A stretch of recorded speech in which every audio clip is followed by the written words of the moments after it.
Alright guys, so I'm back on Modern Warfare 3 again, just some good old gameplay using the P90 suppressed. I believe that's all I had on it. It's one of my favorite SMGs. I don't know why I liked it so much. A lot of people say it had quite a bit of visual recoil. It didn't really have as much recoil, more or less just the iron sights popping up and down and bobbing everywhere and just kind of being hard to use at times, but the gun paired up with Specialist is very deadly. Now, this isn't only the P90 gameplay. I think I get my SPOS 12 out about a quarter of the way through. I can't remember if I guess the P90 wasn't working for me too well in this gameplay, so I got the SPOS out. So I think I was running the Predator Missile, Reaper, and AC-130 with that class. And speaking of Modern Warfare 3 and the way they ran their classes and stuff, that did have a lot to do with what I wanted to talk about today. So I'll go ahead and get into that. So as you guys know in Black Ops 2, for those of you who maybe recall, I mean, some of you probably don't play it anymore and you may have forgot. Like I said, I'm not really too frustrated with Black Ops 2. I understand that Treyarch, is attempting to fix whatever problems, and I'll get into this in maybe another video. I'll get into a more depth way, explaining why I don't think the lag compensation is going to get much better, and it's not really a negative thing. I mean, it's just, me basically talking about why I honestly think that it's not going to get much better. And I know a lot of people are saying, it's been worse in Black Ops 2. And I do personally think that it is worse in Black Ops 2 from what I've experienced anyway. And, many other people can also agree with me. That doesn't discourage me from playing the game by any means. I mean, if I'm just, if nothing's happening, I'll try for a few more matches. And if it's still, nothing's happening, I'm just not really having any fun, I'll either take a small break or just not play the game for a little bit. Just simple things like that makes you enjoy the game a little bit better. But, that's just what I do. I know I made a few commentaries where I've been, complaining about the game, and I had to get that guy for that long shot. I know you guys are thinking, well, the SPOS 12 is overpowered. No, guys, it was a pretty balanced shotgun. That was just, I don't know how the heck I hit him. I guess he was either injured, he might have fell off. I'm not exactly sure why he died that, easily that far away. Maybe it was because I was falling in the air. My pellets all just perfectly landed on him. Because, I mean, the SPOS 12, I think the damage statistics on this weapon was, I think all pellets combined, and then you have the damage proficiency. I think, yeah, I had damage on this weapon. Not in range, but I had damage, and of course, I didn't have specialist bonus, so I just had damage, nothing else on the weapon. I think with that all combined, I think it's roughly 300 damage, which is well enough to kill a person, and at that range, it drops your damage down immensely, and I think each pellet does about, let's see, I think they buffed it, so they gave it about 20 damage per pellet at its longest possible range. So if you still think about it, the SPOS 12 has 8 pellets.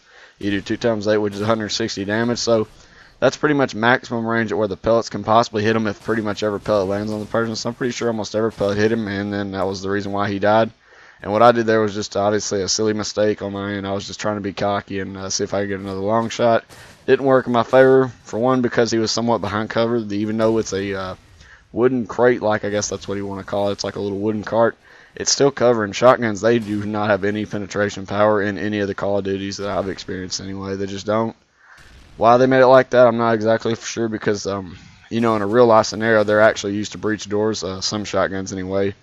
But it's not a big deal. It's a video game. That's what it's made for. It's not intended to be realistic by any means. It's supposed to be fun, and I definitely had a lot of fun playing this game. But anyway, back with Modern Warfare 3 and the class loadouts. Guys, I know you guys may not like seeing Modern Warfare 3 as much as you do Black Ops 2, or vice versa. It's whatever. Please, comment. Let me know. I need to know these things. I enjoy uploading either one. It doesn't matter. I don't have any trouble getting gameplay for either one of the two games. Also, let me know in the comments what kind of Killstreaks you want me to use, or what kind of guns that you may find the gameplay more enjoyable, or what other games you want me to try and play. I'm really open to suggestion, as I've stated before.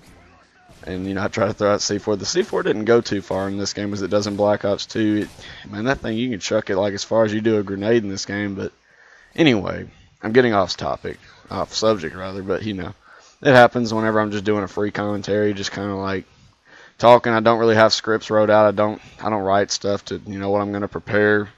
I just don't like doing that. It's not because I'm lazy. Well, it's kind of like that, but not really. I just feel like I can get a more raw commentary to you guys whenever I just kind of do what's exactly on my mind and at this time.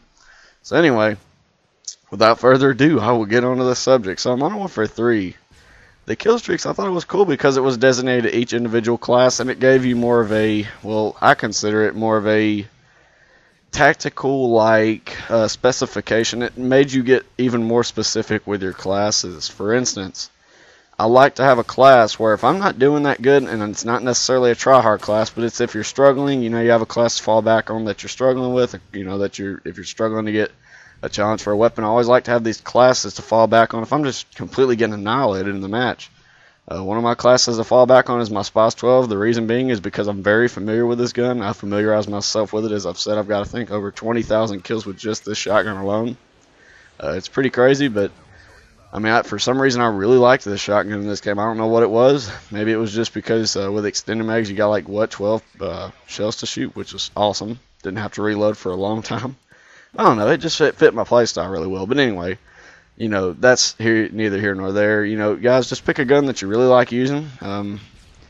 You can, I think in Black Ops 2, this is just for Black Ops 2. Well, this game does have overkill as well. You can have 2 primaries. You guys know that, but no one really uses the overkill perk or the overkill wild card. I'm going to try and maybe get some gameplays with it in Black Ops 2 because it's actually a very underestimated wild card. It's very useful to have 2 primaries because, sometimes in Black Ops 2 you may run out of ammo, and sometimes you don't like to run the scavenger perk, which is in tier 2, so that, I understand that. Sometimes you would rather earn other perks or use other perks or whatever, just replace it and do your own thing, or maybe not even have a perk in perk slot 2 with the way their pick 10 system runs. It's a little bit different and more technical, but anyway, Treyarch decided in Black Ops 2 that they didn't want to have a specific killstreak layout per class. Once you choose a specific killstreak layout, it sticks for every class until your match is over and you decide to change it or whatever.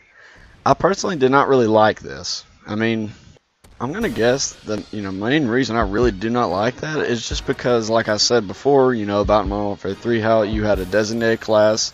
If you're getting, your tail handed to you, you could just be like, okay, I have the support kill streak. Now, again, there was some controversial, topics about the support kill streaks, but, it was great for the newer players. There were some players that, and I'll get into this in maybe another video as well, this, another topic for another day, but it's the players that are pretty decently familiar with the game. They're pretty average players, and then they abuse the, stuff intended for the players that are very new to the game. I don't like when people do that. Now, don't get me wrong, it's not necessarily a wrong or bad thing to do that, but like I said, another topic for another day.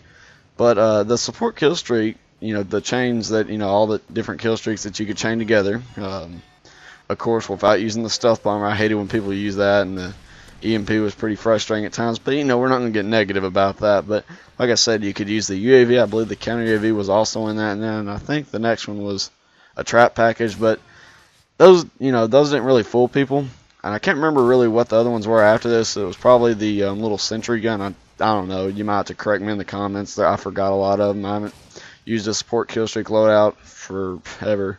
I usually don't use it, like I said, unless I have another class that I'm just completely getting brutalized, and the team's just pretty much full of ACR tryhards or whatever you want to call them or whatever. But anyway, it was cool because, like I said, you could fall back to that, or let's say, you realize that the team that you're versing isn't as good as you thought they would have been.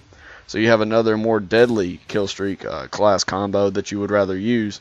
For instance, I definitely would like to have had that in Black Ops 2. I'd make a few classes that have that just in case I see that I'm versing a bunch of people that are not the best players, or that I could take advantage of and use, pretty much my skill to overcome their skill. And I'm not saying I'm better or I'm a really good player, but just for instance, you guys know exactly what I'm talking about. There's those lobbies where you realize, oh man, this team, they're not even really paying attention or really trying, and if you're a YouTuber especially, you could be like, man, I can get a really good gameplay from this. And it's cool that you can switch on another kill streak chain to do that. That's just my thoughts on the whole scenario, guys. I really do hope you enjoyed the gameplay, and I hope you also enjoyed the commentary. Feel free to comment down below. What was your favorite thing, I guess, about the whole kill streak scenario and all the Call of Duty so far? See you guys. Have an awesome day.